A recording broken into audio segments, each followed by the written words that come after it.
What is going on, ladies and gentlemen? It is your boy Rufus. We are back with Season 5 of the Rufus Rundown. Season 5, Episode 1. It'll be the 5th year of the podcast, which is pretty incredible, I must say. Very impressed with that I've gone on for 5 years. I really said never really knew what the true goals were, coming into this, and what I was actually going to be able to do with it. And 5 years is a pretty cool number. As a consistency has been up and down with it, but if there was a year that I think we're finally going to hit on something, it is this year. But that is a conversation for another day. In the sports world, tragedy struck on Monday Night Football on the world stage, on the nationally broadcasted stage, with Damar Hamlin. So, if you haven't seen it, I'll have it playing up on the video version. If you're listening, I'll try to disguise best I could. I mean, reality is that the game's going on, and Damar Hamlin makes a routine tackle on T. Higgins, and he proceeds to get up from making said tackle, and then just collapses. I mean, this wasn't head to head. This wasn't like an incredibly violent football play. Don't get me wrong, it was a pretty good hit, but it wasn't like anything out of the ordinary. It was a routine tackle. And once he stood up, he took about a couple steps, and went straight back down. And from there, it was the team gathering, the medical officials, the amount of commercial breaks in. That was one thing that was noticeable, was the amount of commercial breaks that we're going to, where it was like, where there's smoke, there's fire here. And then as it progressed, you would see, the ambulance, and then you heard the reports of CPR. But I really think that it was the reactions that you saw of the players hugging each other, crying. I really think Josh Allen's face was the one for me that really I was like, this isn't right. We've seen bad injuries in sports. We've seen some tragedy in sports. We've seen some incredibly difficult, events go on. Disasters, attacks. There's been all kinds of things in the world. Boston Marathon. I'm too young, but, people remember 9/11, like where they were. And there's obviously in sports, there's that different category as well that we've seen. We see gruesome injuries. We see a lot of crazy stuff happen. And there's been deaths of athletes outside of the game, and even within games and stuff, or stuff that's related to injuries in game. But this was just a totally different vibe, as if you were watching it. And I think the reactions of a lot of those players from both teams, you see both teams hugging each other, and just trying to try and understand what's going on. And the thing is with athletes, of any level, why they become so emotional with these injuries and events like this is the reality of the fact that it very well could have been them. That could be me. There's something with these athletes, the way they train, even, like I said, at any level of athlete, it brings a certain level of confidence. You bring a certain level of confidence as an athlete, and you feel indestructible. You accept the fact that, injury is certainly possible. But you never really, until you see it, the reality doesn't really set. Guys roll their ankles, but you see like an ACL snap or something really bad. Requires them to get carted off. But you see the thumbs up, they're good. It's next play, it's next man up. The adversity has hit.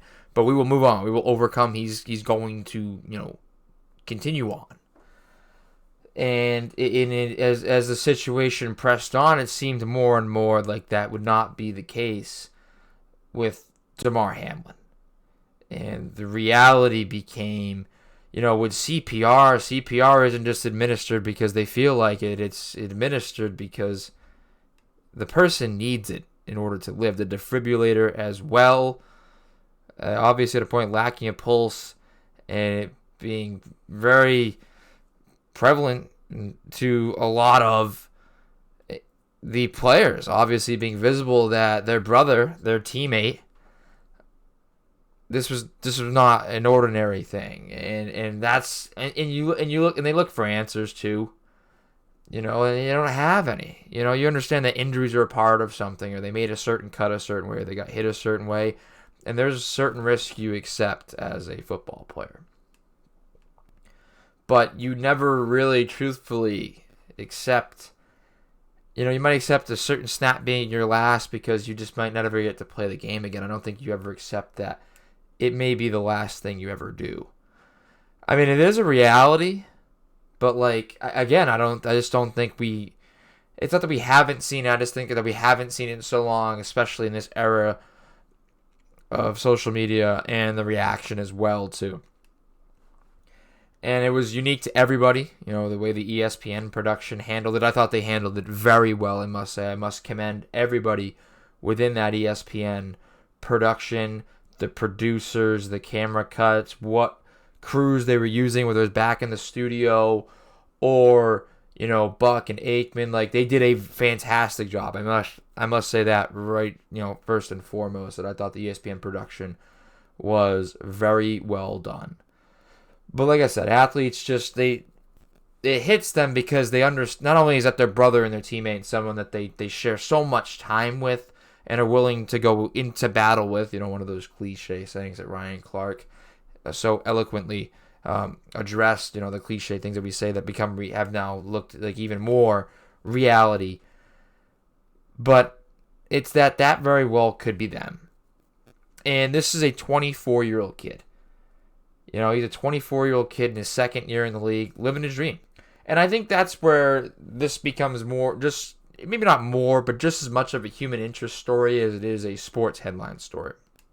And why it's, hit so raw with so many people. And that's not even to do, specifically with the sports world, just people in general, obviously taking interest in this young man, is that, you never really, wake up with the understanding that this is your last day.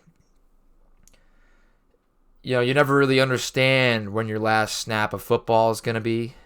You drive to work, you might get into a car accident, and that might be it. And no one really ever grasped that or is ever able to really, address anything until that moment happens. And this is a kid just living his dream. He's 24, second year out of college, 6th round draft pick. And a big part of this whole next play mentality, next man up mentality, overcome adversity, brush it off, guys hurt, next play. Tragically injured, next play. Next play, next play. It's drilled into our minds. And part of that is why Damar Hamlin was getting the reps that he was getting, considering the injuries to the secondary in Buffalo. This too shall pass, right? The adversity we're supposed to handle in life, the solid mindsets we have that we're supposed to address the world with, as people. Bad stuff happens, we react, we get over it, we push forward, we will overcome. This too shall pass. What happens when it doesn't? When the lights go out and they don't come back on? That was the reality and still may be a reality for not only Damar Hamlin, but his family and his teammates and many others, the people that people that watched are close with the situation. And that was what I think stuck with everybody, is that these are superheroes. These are professional athletes. Nothing can touch them. Yeah, they get hurt, but they bounce back. Or, man, what a career he could have had. But not a 24-year-old making a routine football play and paying for it with his life. It doesn't It doesn't make sense. And people are, and the other struggle that I think people have is looking for answers. I think the lack of answers is what, frustrates people. And no one can really come up with any. We don't know if there's any underlying conditions with Damar Hamlin and whatever those may be. People are pushing their agendas, and I think that's absolutely gross at this point. I believe people have speculated and have tried to give not speculated, but given their, educated opinion on what may or may not be the case based off of the knowledge that they do have from what they've seen doctors, that come out there to say that, everybody else has shared whatever opinions it may be. And I'm not going to get into the speculating of what exactly has gone on inside of his body. I don't know. I can't speak on it. I can only take from what those people have said. And if you have any interest in that, I suggest, it's a search bar away, but it's not going to come from me. But this is a perfectly, as far as we know, a perfectly healthy professional athlete that made a routine football play. He did his job routinely. You show up to, it's like you show up to your dream job with your dream family at home, your second year out of college. Everything's going well for you. You're proceeding with life, and you get up from your desk one day, take 2 steps, collapse, and that's it. Now, again, still in recovery. The situation is, as of right now, reported by Dorian Glenn. Right now, they're just trying to get him to breathe better.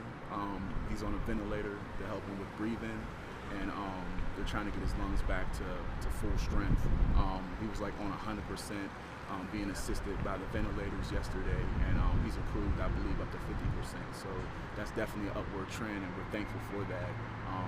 I really believe, the power of prayers, and it's been prayers from all around the world. I can't believe the outpour of just well wishes, prayers, and support from everybody, man. And it's so touching and heartfelt that it helps us to be able to deal with it, because it shows us, like I was saying earlier, that we're not alone in dealing with this, and wishing my nephew a speedy recovery. Well, the quote from Dorian Glenn, his uncle, I believe it was Cameron Wolfe, the NFL Network reporter that spoke to him. He spoke to a couple people, and the statement was that he is on a ventilator breathing, 50% oxygen now. He was at 100. They had to give him 100%. He was not breathing his own at all.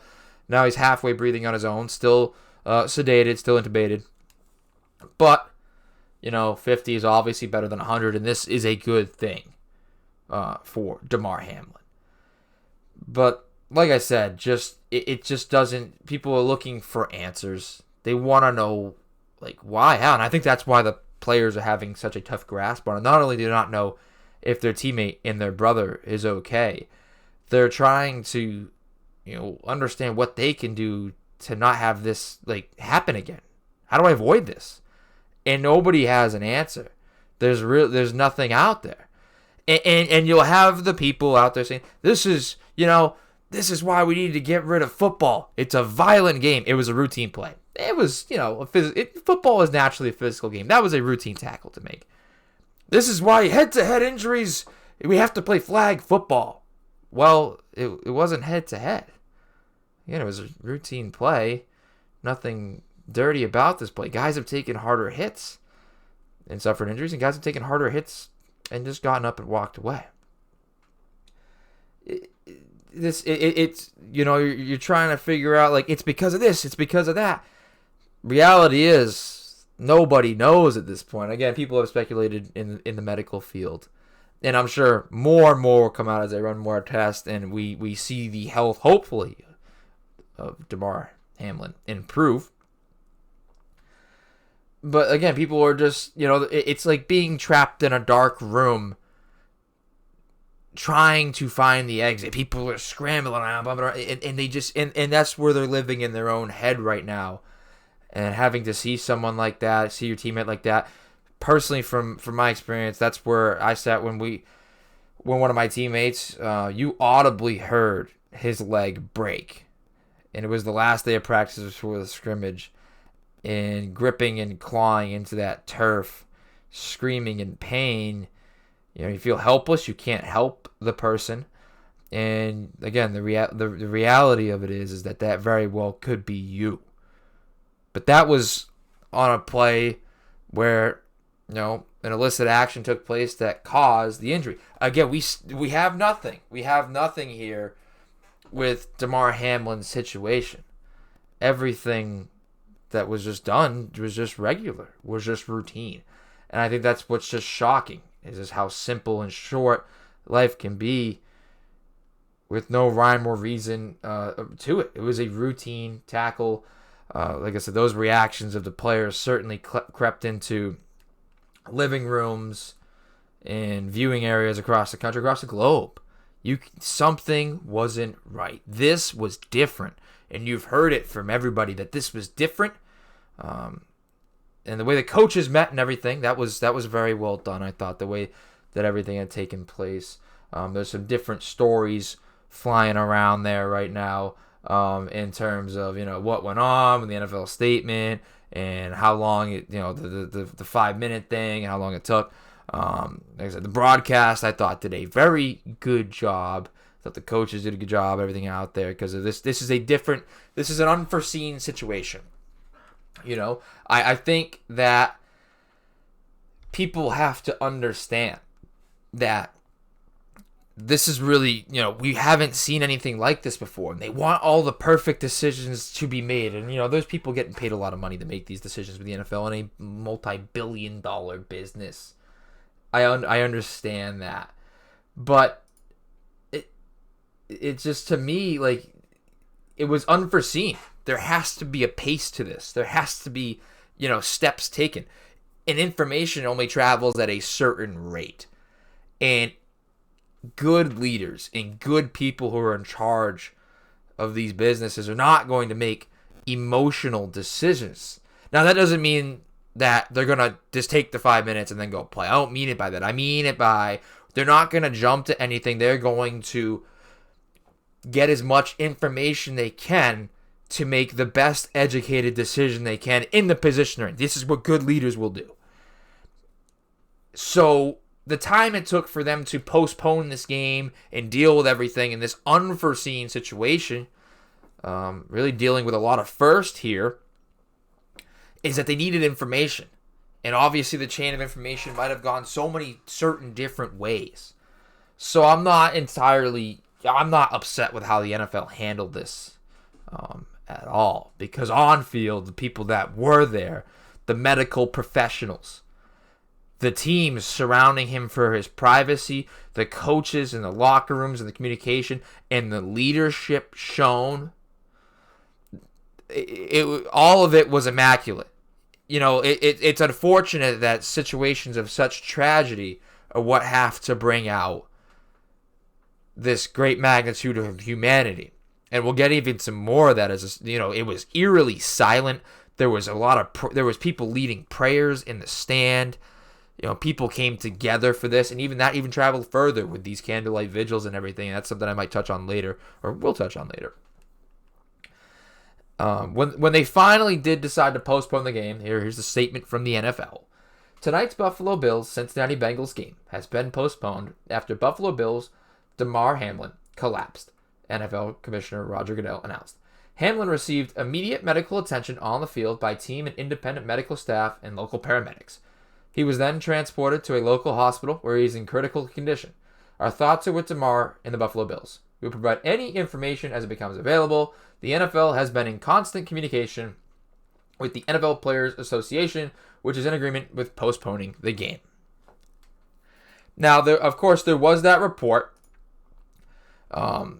that it was going to be the 5 minutes, they were going to get back out there. I don't totally rule that out, but the reality of that is that I don't think the information was made readily available to the people making the decisions that, hey, this was different. This is different. This is different. That's all that was said so often. And it's like, well, how was it different? Or it seems so basic. Oh, just different. Like, it was clear. You saw the faces of those players. You saw the situation itself. It was different, and the coaches took charge. They did well, and they relayed the correct information, and the NFL made the right decision to postpone this game. Now, what the future of this game holds, I'm not entirely sure. How it's going to play out, I'm not entirely sure. And that's something we can speculate towards the end. At the end of the day, the health of Damar Hamlin is first and foremost, but it is also addressable that the NFL will have to go on at some point, somehow, some way. It will go on. There is no doubt about that. But that is not, that's a discussion for another day. The league will continue, but that will be something that they press on into as time goes on. And there are people, these same people that made the decision in this game. There are some high-paid people in high positions that are going to have to make tough decisions, but that's why they're there. And you have to hope that they make the right one. And I don't think the right one is ever going to be the right one for everybody. You're in a lose-lose position. No matter what decision is made in such unforeseen times, people are going to be upset. But you just want to please more than you're upset. And I tip the cap of anybody that has to make those decisions. Roger Goodell, the Players Association, a lot of those, I commend them for the decisions and what they're about to have to go through. It's not easy.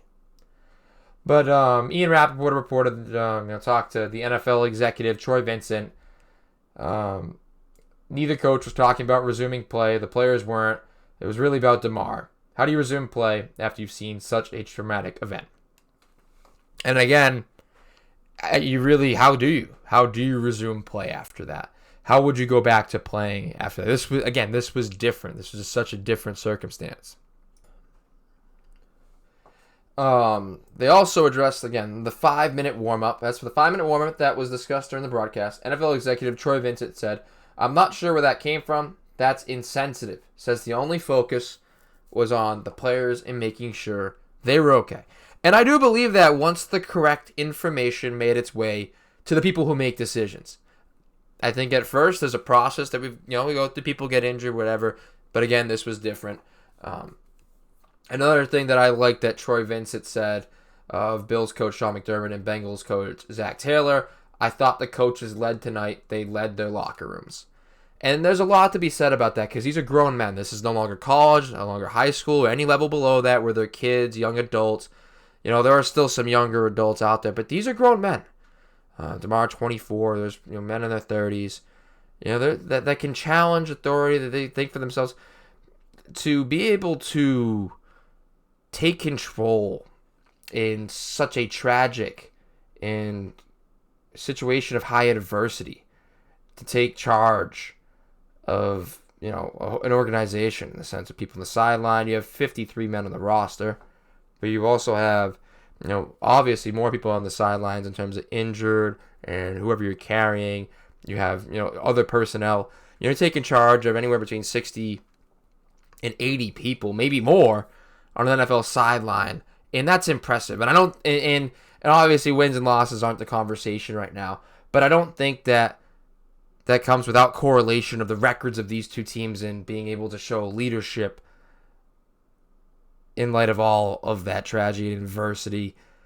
I think it's very impressive and commendable to not only the players for being able to respond and these men for being able to respond to the situation and have faith in the leadership in direction, but also in the leadership to provide that direction. And that's Bills coach Sean McDermott and the Bengals coach Zach Taylor, as well as probably countless others, captains, people who took charge of the situation, medical professionals. Again, all handled very well. These are all bright spots for how everything, I think, was handled to, at least for now, save the life of Damar Hill. Because I don't think if it had not gone as it went, and there were any hiccups in this process, I believe Damar Hill would be gone. And the tragedy would be far, far worse. Now, there was also a statement from Damar Hamlin's family. "On behalf of our family, we want to express our sincere gratitude for the love and support shown to Damar during this challenging time. We are deeply moved by the prayers, kind words, and donations from fans around the country. We also want to acknowledge the dedicated first responders and healthcare professionals at the University of Cincinnati Medical Center who have provided exceptional care to Damar. We feel so blessed to be part of the Buffalo Bills organization and to have their support. We want to thank Coach Taylor and the Bengals for everything they've done. Your generosity and compassion mean the world to us. Please keep Damar in your prayers. We will release updates as soon as we have them." And they have continued to release reports and release updates throughout this entire process. Now, obviously, being a part of the Bills organization. We've seen Bills Mafia in the past do a lot in terms of, donations to Andy Dalton's foundation when they beat I believe it was they beat the Ravens to get the Bengals, not to get the Bengals, to get the Bills into the playoffs. The Bengals connection there. But, he had a toy drive. Set up there, and he had a $2,500 goal. And I'm going to, refresh the page right now to start the night. 2,500. And as I refreshed the feed, as this went on, it was, I was like, 300,000. Wow, they destroyed that goal. Like, wow, look at these people. Then I refreshed the feed, literally 10 seconds, 20 seconds. See what else was that. I'm just trying to get updates here, right? I'm trying to get updates to Damar Hamlin. There was 400,000. As I look at it right now, $5,892,430 is where it sits. It's going to be well over $6 million by sometime tomorrow. And that is from the entire NFL world. You can go through the list. There are countless names, organizations, NFL organizations about players, athletes all over that have donated. And other people as well. But just an incredible amount of support that I know the family has acknowledged because they put an update on there as well by Damar Hamlin and his team. This fundraiser was initially established to support a toy drive for Damar's community, which there's plenty of video online, by the way, sponsored by Chasing M's Foundation. However, it has received renewed support in light of Damar's current battle, and we can't thank all of you enough. Your generosity and compassion mean the world to us. If you would like to show your support and contribute to Damar's community initiatives in his current fight, this is the place to do so. This is the only current fund that is being used by the Hamlin family. So again, just incredibly impressive humanity in this situation. I think the reality and the perspective, and I think that's the biggest thing we have to address here, is the perspective of the situation and the grasp of that perspective and humanity by people is what you have to take away from this, is that, again, tragedy has struck, but the light of humanity has continued to shine through these donations, through prayers. Dan Orlovsky, I'm actually going to have the clip on here as well. Football gave me everything, and I think even through the midst of absolute tragedy last night, I think you saw some of the beauty of football as well, that it's brought us all here together. This is a little bit different. I've heard it all day, thoughts and prayers, and you just heard Scherf and Jonathan Allen say all we can do is pray for him, and I've heard the Buffalo Bills organization say that we believe in prayer. And maybe this is not the right thing to do, but it's just on my heart that I want to pray for. It is. Damar Hamlin right now. I'm going to do it out loud. I'm going to close my eyes. I'm going to bow my head, and I'm just going to pray for him. God, we come to you in these moments that we don't understand, that are hard, because we believe that you're God, and coming to you and praying to you has impact. We're sad. We're angry. And we want answers, but some things are unanswerable. We just want to pray. Truly come to you and pray for strength for Damar, for healing for Damar, for comfort for Damar, to be with his family, to give them peace. If we didn't believe that prayer didn't work, we wouldn't ask this of you, God. I believe in prayer. We believe in prayer. We lift up Damar Hamlin's name in your name. Amen. Amen. Amen. Amen. It's beautiful. Everybody says thoughts and prayers. And it's just, you type it in, you send it. Dan Orlovsky prayed live on air today on ESPN. And with how cancel culture goes and how everything goes now, you never know what's going to upset anybody, go against beliefs. That's out there. And he prayed live on air, and I'm gonna share that with everybody on this as well. Again, but the light just shining through with humanity, with the support, and I think perspective. I think perspective is what we really have to look at here. But I'll get into more of that later. I think we need to. There has been some negative light thrown around, and obviously in situations like this there will be, and they'll be arguing, and some misconstrued, some insensitive stuff, some stuff not totally meant to be insensitive but taken as insensitive. Skip Bayless, was live tweeting it, watching it, and off the bat he goes, not exactly sure what happened to Damar Hamlin. Players on both teams are shaken. Ambulance out on the field. CPR administered. Can't remember play being stopped for this length of time. Just said a prayer for him and his family. He then proceeded to follow that with, I've seen so many horrific injuries suffered on football fields, yet never have I seen a reaction like this. In every other situation I witnessed or covered, the game always went on fairly quickly. The attitude was, hey, that's football. For these players, this was different. And this is all leading into the tweet that upset people. So this is just to give context of where Skip Bayless was at and what he had already said. Now, of course, it's Twitter, and people are just going to read it for what it is, and it's an it's a crapshoot, and people are just looking to cancel people and just be upset, and they just subject, predicate, the end. This is it. I'm just grasping my information this way, and not trying to read between the lines. They have what they have in front of them, and that's what they're going to work with. So those are the two tweets from Skip Bayless that led into the one that upset everybody. That I cannot even... I'm still trying to understand why. No doubt the NFL is considering postponing the rest of this game. But how? This late in the season, a game of this magnitude is crucial to the regular season outcome. ... which suddenly seems so irrelevant. Now, timing and wording here, not at its best. But he'd also made it paramount before that this was a different situation leading into it. Could he have made the health of Damar Hamlin more paramount in that tweet? Yes. But the reality of this, as that tweet reads, he has a point.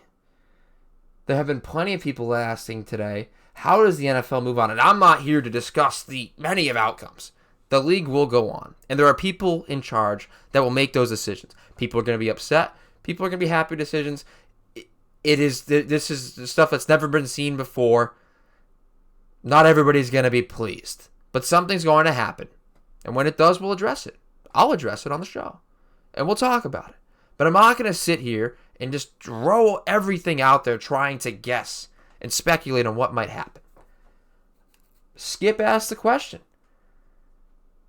And when he says which suddenly seems so irrelevant, he doesn't mean it as in like he can't believe it's irrelevant. He's just genuinely addressing how much this game meant. The magnitude of his football game. It meant a lot. This was the biggest game of Damar Hamlin's career because of the magnitude of it. And Ryan Clark addressed that as well. And all of that changed. This game no longer matters to anybody right now. Like football, like I couldn't even come on this show today. I'm going to tomorrow talk about some of the football stuff. But I couldn't even, in the same show that I was going to talk about this, try to address like football X's and O's and playoffs. It just didn't feel right to do it in the same show. And I hoped as I get closer to doing a show like that, Damar's health improves. But, nothing that Skip Bayless said there was wrong. It's a big game that has a lot of implications going into the postseason. And it is all standing still right now because of the situation with Damar Hamlin. And that's reality. Was there some poor wording there? Was there poor wording in consideration to the timing of when he tweeted? Like, yes. But was there any ill intent there? No. And at the end of the day, if you clarify with it and what he's saying, he was not even wrong. And the stuff that I'm not even going to go through and read him. It's ridiculous that he's getting crushed and canceled. No way should he be getting crushed or canceled for that tweet. So that right out there. I'm not just defending another guy in the media. I'm not even a big Skip Bayless guy, but there is no way you can go after him for that. You can't. You can't, because there's truth to the statement. So I also got, a text from the text line. And by the way, when it comes to Toy Foundation. I'm gonna make sure to link that in the bio, so when you can go donate to the GoFundMe. So I'm gonna. There was a text that I got from the text line. I wasn't accepting calls this. I didn't feel like pumping in calls this. I believe the calls that I do have for tomorrow, and you can still call in for tomorrow's show if you do want to talk about football, if you want to share your thoughts on the Damar Hamlin situation, whatever, or basketball as well. Donovan Mitchell dropping 71. There's a whole lot to talk about in the sports world that we will get to tomorrow. I'm gonna get to it tomorrow. You can call in that. But I did have one texter text in, remaining nameless. But here we go. The emotions surrounding last night's game reverberated around the country. I could no longer watch that moment when Hamlin fell, for it was too emotional for me. I love that the team knelt and collectively prayed for the brother and teammate, and I too offered a prayer for Hamlin and for his family. During this time, the three ESPN commentators were left in an awkward position of presumably waiting for the game to resume, but not knowing if that game would resume. Maybe Goodell should have ended the game sooner. I love football, but I am not an expert on the game. You are correct that this is beyond football. It's a life and death situation. Yet, there is talk about when the game will resume. Based upon that speculation, here are a few questions. Will it resume? Should it resume? What happens to the Bills versus Patriots this weekend? Should that be played? I would appreciate your opinions on this matter. And for someone who far more understands the machinations of the game. Let's all keep Damar and his family in prayer. In thoughts and prayers. Now, listen, there's obviously a lot to unpack there, and I said I'm not going to speculate. Will it resume? I'm not sure. Should it resume? Personally, for me, should it resume? People have talked about forfeits and ties. And, everybody's different. I'm not going to speak for anybody. But if I would have given my life to the game of football, if I were to go out on that field, I've said the cliches before, you're going to have to drag me off that field. If I were to go out, my last act on this planet was making a tackle on a football field. I wouldn't want the end result of that game to be a tie. I wouldn't want my teammates to forfeit. I would want my team to go out and win and dominate and just allow every emotion to just be channeled into one common goal in winning that football game. And I'm not going to speak for anybody. He could think anything. But if the character of Damar Hamlin has been discussed, if the character is as high as I believe it is from what we've heard, from who he is, from what I've seen, I do think that he would want the game to be played for the Buffalo Bills to go out and win that football game. I don't know if that will be the case. I don't even know if that's the case. If guys are going to want to play again, some will, some won't. There have been plenty of NFL players that have talked about different tragedies and different eras of the game and how things went on. What happens this weekend? The NFL has put a statement out there for that as well, for this weekend's games. NFL update on Bills-Bengals game in Week 18 schedule. For immediate release, the NFL continues to be in regular contact with the medical team caring for Damar Hamlin, and also the Bills and Bengals organizations and the NFL Players Association. Side note, the Bills did travel home. Some players did stay with Damar Hamlin, but the Bills team did travel home Monday night. After speaking with both teams and NFLPA leadership, NFL Commissioner Roger Goodell informed the clubs today that the Bills-Bengals game will not be resumed this week. The NFL has made no decision regarding the possible resumption of the game at a later date. The league has not made any changes to the Week 18 regular season schedule. We will continue to provide additional information as it becomes available. I don't think you can play these games out of order because it changes the magnitude of this game as opposed to others and how people respond and react. Again, unforeseen circumstances, that might be a decision they make and say, this is what we're going to live with in this situation, and asterisks around if you want, but this is what we're going to do. I am not in charge to make those decisions. I do not have enough information to really even speculate or even make my own phony decision, like what I would do if I were in their position.